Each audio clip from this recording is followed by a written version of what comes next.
Hello guys, இன்னைக்கு நம்ம என்ன டாபிக் பார்க்க போறோம்னா சிபிபி அப்படின்னா கார்டியோபல்மனரி பைபாஸ்.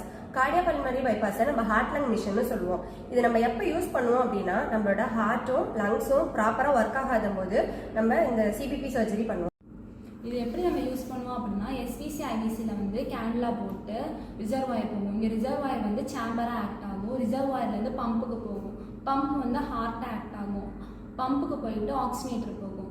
ஆக்சினேட்டர் வந்து லங்ஸாக ஆக்ட் ஆகும். லங்ஸ் வந்து ஆக்சினேட் பண்ணுமா, அந்த மாதிரி ஆக்சினேட்டர் வந்து பிளட்டை வந்து ஆக்சினேட் பண்ணிவிட்டு பேஷண்ட்டுக்கு அனுப்பும். பேஷண்ட்டுக்கு எப்படி போகும்னா அயோட்டிக் கேனுலா வழியாக போகும். அயோட்டிக் கேனுலாலேருந்து அயோட்டாக்கு போகும்.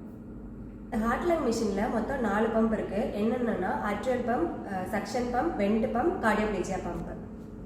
நெக்ஸ்ட் நம்ம என்ன பார்க்க போறோம் அப்படின்னா இண்டிகேஷன் பார்க்க போறோம். இண்டிகேஷன்ல வந்துட்டு heart transplant, lung transplant, open heart surgery, CABG and cerebral problems இருக்கு.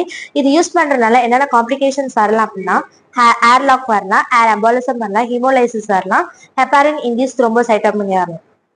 இந்த வீடியோ உங்களுக்கு பிடிச்சிருந்தா லைக் பண்ணுங்க, மறக்காம ஷேர் பண்ணுங்க, கமெண்ட் பண்ணுங்க, சப்ஸ்கிரைப் பண்ணுங்க.